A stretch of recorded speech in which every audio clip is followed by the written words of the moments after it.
Hey, what's happening, gamers? Welcome back to LEGO Batman DS, and as always, bat punch the like button for 500 likes. It's time for the Batboat Chase, which happens every third level. There is a vehicle level, so that means we're gonna have to bust out my other template.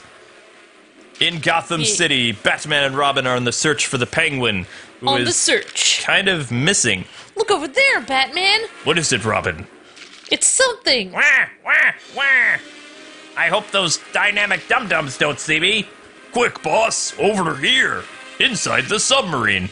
I don't think so, Penguin. Come on, Batman, let's beat the tar out of him. The R was on the wrong side. Oh. What? What was up with that? Weird. Why did they do that? Whoa, we're in some kind of mirror world. Yeah. This is not real. That's it, you do-gooders. He always is in that sub. That's a 60s reference, too. I know. The Penguin sub.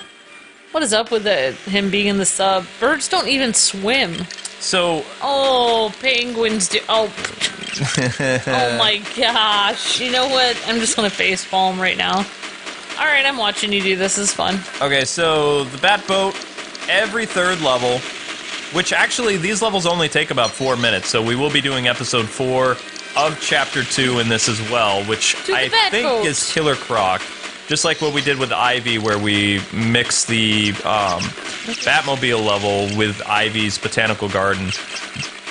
Due to space, these levels are much shorter. This is a lot of fun, though. I mean, I kind of liked the vehicle aspect of LEGO Batman 1, but not really, because it wasn't behind the camera.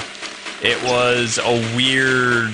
I don't know. I don't know what they were doing with the vehicle stuff in LB1. LEGO Batman 2 had a better vehicle section, because it was behind the vehicle. It was third-person mode. It was more fun. Yep. So, our last topic that we were talking about is the animated series Penguin and Catwoman's various appearances due to Batman Returns being the must-plug item for the first season. If you count the episodes that were in production for Batman, the animated series, like season 1 through 2, there's a lot of Catwoman and Penguin, and also Penguin does not look like his comic book counterpart in Batman, the animated series. He has a very Batman Returns-ish look to him. Although he doesn't have... Actually, yes, he does. He has flippers and stuff. I think he does have the flippers, too. He has, like, his hands are kind of messed up and bonded together, like Vince. Yeah. But he doesn't look all gross and disgusting. He doesn't look disgusting, but he has, like, a top hat and stuff, but he is short, pudgy. He doesn't look like the Penguin in, like, the Telltale series at all. And Penguin got a complete redesign after the Batman... Returns hype had died down and the series came back during Superman the Animated Series, Season 2. And it was redubbed in Europe they called it the Batman Gotham Knight series. In America they called it either the Red Sky Batman series or it was just known as the Batman Superman Adventures. And there weren't that many episodes, but Penguin was made as this distinguished gentleman. Smiling Batman. So that pretty much, I think he's a gentleman, but yeah. Yeah, that totally did it for the vehicle aspect. Awesome. So short. So much smiling, it's bothering me. Penguin! I know, the dynamic do-gooders are on our tail. So they went into the sewers, did they? Oh, there's Batman's shadow. So cool. I don't want to go in the sewers. Quiet, Robin. Or you can go home and do your algebra homework. Not my algebra homework! So yeah, did we get true hero status? I hope so. Yes! Woohoo! Sweet. Okay, so just like in the console version of the Penguin Chapter 2, we have to go into the sewers and then into the GCPD to stop the breakout of Catwoman. At least that's what the story was in that. In this one, it's a little bit different. They're hoping that people played the console version before they picked up this one. Because this one does a little bit different stuff. Quickly, Robin, I know the smell is terrible, but we have bad guys to track. Quickly, you fool! He's right behind us! Stop right there, villains! I don't know, that's something I think the LEGO Batman would say. I think he would say that. He definitely would, Luke. Villainous villains. Yep, villainous totally. villains. Yeah, so that makes sense. Like, I didn't understand... That makes sense, because, So the Joker didn't. So how did the Joker become popular? Because of the new movies, like live action movies? Nope. So the Joker became popular because of the animated series? Yep. No way. More episodes with the Joker and less episodes of Penguin and Catwoman were ordered for the final couple. So they actually changed who was popular then. The Harley animated Quinn series also got her own, like, a couple episodes as well. Oh, yeah. That had to be she rushed was into very production. popular, So you had Harley's Holiday, you had Harley and Ivy, Yep. and yeah, she became a breakout character. Yeah, so when Mark Hamill did the Joker, did he know that he was going to be that popular? Or? No. So you did think, oh, I'm just going to do these voices a couple times, and then we're going to have him in a No, couple he was episodes? a big fan of DC Comics, and, originally Tim Curry was going to be the voice of the Joker, and, it was kind of like a screaming Mimi's, like, It the Clown type thing that Tim did, because he played the scary clown from It. Oh, So he just kind of yeah. brought that in the children's show, and Bruce Timm, Andrea Romano, and Paul Dini, when they were watching the auditions for the Joker, they were like, originally Mark Hamill just got the role to do the voice of Ferris Boyle in the Heart of Ice episode, which he got an award for doing that, Yeah. along with the guy who played Mr. Freeze. Oh my gosh, that was riveting. Ferris Boyle was he was the bad guy, right? Or he was the horrible guy who basically destroyed Because Mark Mr. Freeze's wife. Mark got a contract to do several, like, side villain roles in the animated series. Yeah. And for whatever reason, they had him come in and read the Joker. I think it's because they were recasting Tim Curry, because what he was doing was an It Joker / Jack Nicholson, because they said they were trying to do like a Burtonverse thing. Oh, but Mark right. came in and it was the laugh and something else that transformed the role. Yeah, I remember him like being interviewed and talking about him laughing on the way there in his car. It was just kind of weird. Like he was saying he was coming up with this laugh, which I always like to this day. It's like his Joker is the Joker. Like I compare every other Joker to him. So I mean, a lot of people like the I had Batman in my basement episode, but it's really a stupid Penguin episode. Oh my And it's just an gosh. episode to have the Penguin in it. yeah, I know. Some of the later Penguin episodes are really good, like The Mechanic and, the opera thing where this high society girl, falls for Penguin, Oh my gosh, but it's a big joke. I know.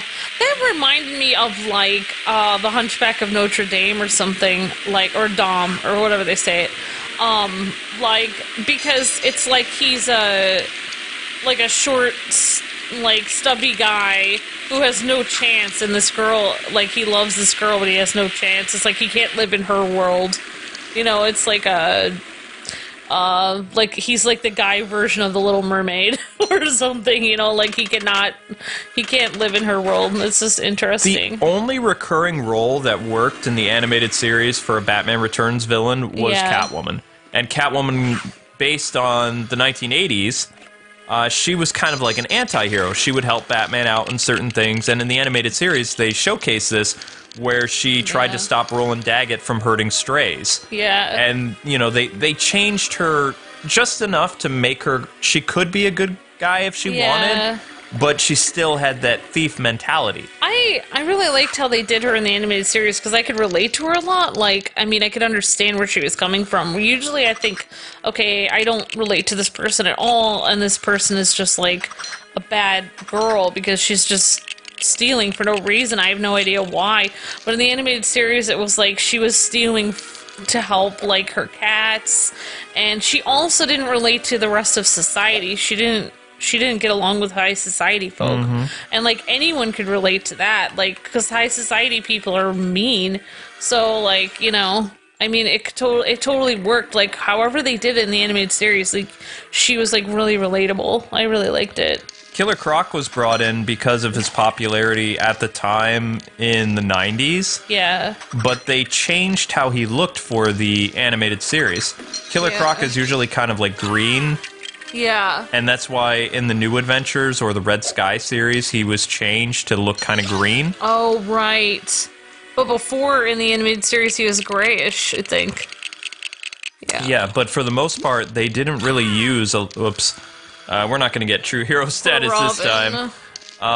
For the most part in the animated series, they didn't use any of the current 90s comic books to be adapted into the Batman TV show, because at that time when the animated series was coming out, that's when Nightfall was happening. The fall of Batman to Bane, and then Jean-Paul Valley being the Batman in the comics, which he became manslaughter, murder Batman. Which, you know, people had a problem with because Batman had claws on his hands. He would shoot, like, ninja bat missiles into your face, and he had, like, explosions, and a lot of criminals met their end to Jean-Paul Valley, the Avenger Batman, because that's what he did as Azrael. So the Order of Saint Dumas had clouded his mind, and he was like an agent of destruction as Batman. Yeah. He even tried to off Tim a couple times. I would have liked... Wait, did they did put that in animation, or no? No. Oh, okay. Nope, they did their own version of Nightfall where they had the animated series Batman beat Bane, because in reality, if Batman wasn't so tired when Bane fought him, after Bane, like, unleashed everybody and had Batman fight all his greatest enemies for an entire month or two to the point of exhaustion, then Batman wouldn't have lost with Bane, because he would have been smart enough to think, okay, this guy's pumping venom into his head, so I'll just use my Batarang to sever the oh my the gosh, stuff. Disturbing. And but because Batman wasn't tired in the animated series and was just going off against Bane to rescue Robin, he was able to do that. And that's how Bruce Timm and Paul Dini said, even though Bane is a great character, this one weakness is what, you know, Chuck Dixon should have thought about when they had the fight with Bane. Just because of his, like, stuff that he's pumping into him, it would be so easy to just fling something at that. But Batman didn't know enough about his adversary, because he never saw Bane until Bane entered the Batcave, and by then, think about if Bane was studying him, but he hadn't been studying Bane. Because he didn't know.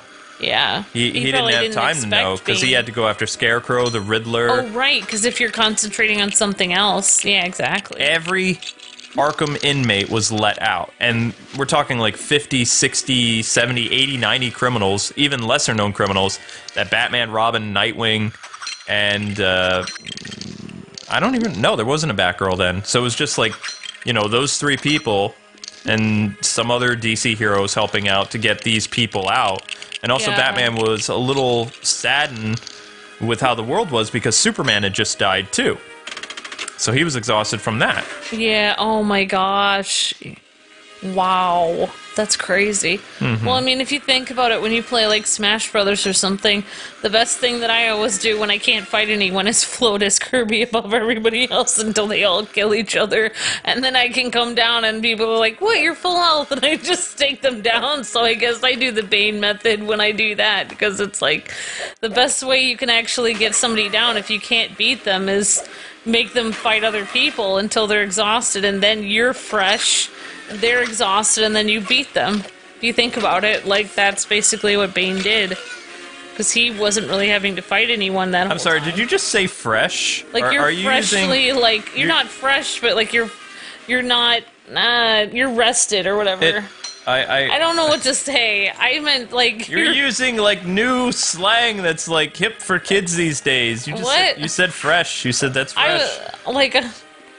No, I was trying to think of a word, like, you're freshly rested or something. Is that just slang? I didn't know that. I was just using my weird Amber language. You are straight savage, Amber. Okay. Yeah, it doesn't work when people from our generation try to use current slang. Okay, whatever. Yeah. Fine, Totally you're doesn't fresh, work. and the other people are old and moldy fruit, and you're fresh. Whatever. I don't know. I don't know. So yeah. Wait, why? Why is it that I can't be cool anymore? Alright, continue. Because you're past the age of 25. No, I'm not. I'm Yep. 17. Nope, you're at a mom age. So am I. Oh my gosh. I cannot believe you just said that. I know. So, getting back to stuff, if you look at the animated series Bible, and people always asking me, what comic should I read? Like, if you really loved the animated series stuff, then you really need to read a lot of the Bronze Age, 1970s through 80s books, because you are going to be surprised, out of the 80 episodes of the animated series, how many of those comic books were adapted. Wait, which comics? The Bronze Age, you said? Bronze Age is like 1970 to 1988. And what else? 89. So we should look at 1970 to 1989, and that's it? Or was there another era you said? No, that was it. Oh, Bronze Age? Okay. Because that's the Batman that Paul Dini and Bruce Timm grew up with, and they adapted a lot of those storylines. Alright, cool. Well, maybe I will check out some Bronze Age comics then. It's about time I do that since I do this. They're more detective-oriented, though, so, you know, Batman solving... It's coming right off the heels of the Adam West stuff, so this Batman is investigating a lot of murders and mysteries, and he doesn't even drive, it's a private eye. Kind of. He doesn't really even drive a real Batmobile. He drives like a... kind of like a Knight Rider car that has no markings on it. It's just a black car or a blue car. Yeah. He's like doing all he can to be in the shadows because Robin's off at college, and you know, that's also why Robin was not around a lot during the animated series, because as you know, Bruce Timm and Paul Dini grew up with the Adam West Robin, who was kind of goofy and whatever. In the comic books, Robin was away in college, so that's why they didn't want to go with a young Robin, and they even admitted this early on. We didn't know how to use a happy-go-lucky, non-adult Robin, you know? Yeah. And they also wanted to do the transition into Nightwing because that's how it was in the comics, where he wasn't tiny. He was older and in college. Makes sense. And they tried their best to kind of merge, because you have to remember that Tim Drake was not a young kid when he became Robin in the 80s. Like, the late 80s, he was like 13, 14 years old. He had a family. His family had something horrible happen to them. And, you know, for the most part, he had his dad for a long time. His dad was just paralyzed. Oh, right. I never understood that. Like, why Tim Drake was somewhat adopted, but not, because he had a family, but he didn't. And I was like, what's up with this? Batman, like, how can he be adopted when he already has a family? Like, this in is Tim's weird. original origin, he failed to stop a serial killer. And Tim's family, like his mother... you know, and Tim, before then, actually figured out who Batman was. But his dad was still around, or no? His dad was around for a very long time, and but then his he dad eventually died. Was in the hospital or something? No, he was just paralyzed. Oh. He was Tim Drake came from a very rich family. That's one of the things I didn't like about the New 52. Oh. Tim Drake, he was Tim in name only. His parents were alive. They were in witness protection. Oh, well, why wasn't he in witness protection? He was. He was in witness protection by Batman, but Batman was mad at him because he figured out who Batman was, so Tim became Robin, but because... So he never really adopted Tim? No. Because Jason Todd was gone, though, you know, at the hands of the Joker, in order to honor his memory, when Tim became Robin, he didn't become Robin. He became Red Robin. Which was essentially... Do you remember that costume where Robin wore all red and black? That was his only costume in the New 52, like, as Robin. Yeah, they had that costume for Lego Batman 3, right? Mm-hmm. Yeah. Yep. Red Robin. Yeah, I never understood that. So wait, so he never adopted Tim, then? No, not in the New 52. What about in the old one? He adopted him, or no? How could he adopt him if he had a dad, though? His dad wasn't around anymore at that point. Oh. Captain Boomerang got... I thought Tim was not... Oh, I'm sorry. Captain Boomerang took him out, or... Mm-hmm.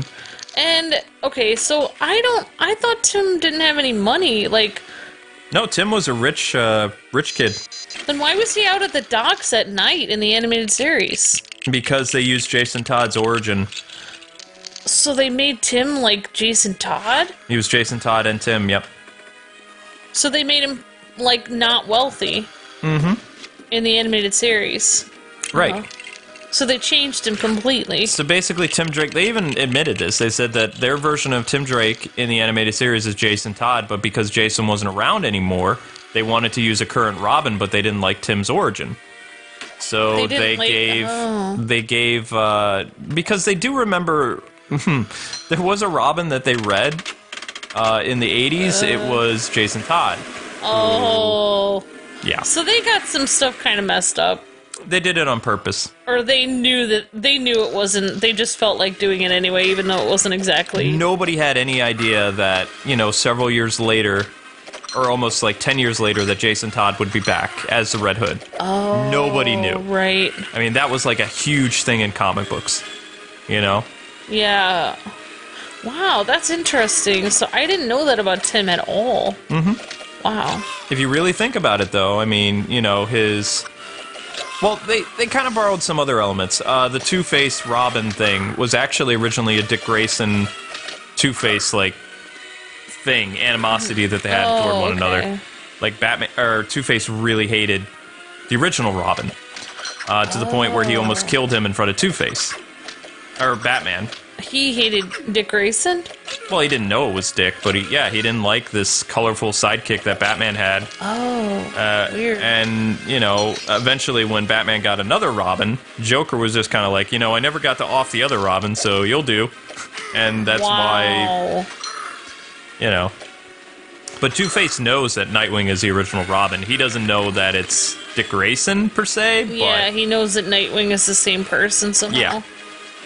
Yep. That's interesting, yeah, because Nightwing would always quip people, so maybe he actually caused the death of Jason Todd in a way, because he when you work or fight against certain people, I mean, you get to know who they are, so, you know... fight them repeatedly. It's so weird that you fight the same people all the time, because they always end up in jail. Mm-hmm. And then they... There we go! Oh no, Batarang! He's wearing pants, which is good. Why wouldn't he wear pants? Well, he doesn't in Arkham, it doesn't feel like. Well, they've really changed his mutation in the Arkham games, remember? Yeah. So that's the Penguin's plan. I mean, I don't get it, Batman. What's going on? He is a person under there. Yeah, kind of, but, I mean, they've kind of messed up Killercroc, too, in the comic books, too. They've done the Arkham approach, where his mutation and the fact that people... are doing things to him by Arkham Knight, that he's mutating into this strange creature. Yeah. You know, they're just trying to make But how would that even be possible? Like, I don't know. It doesn't even seem logical that that could even happen. Originally, he had a skin condition, and then they just kind of like, well, he's a metahuman now. Like, how could you, like, take us, like, you have a rash, and then suddenly you become another creature? It's like, doesn't make any sense. Mm-hmm. Yeah. But anyway, guys and gals, that does it for this episode of LEGO Batman DS. We hope you're having a lot of fun. Join us next time for the finale of Chapter 2, I think, as we go to fight the Penguin and Catwoman, I believe. Until we meet again, God bless and happy gaming. See ya!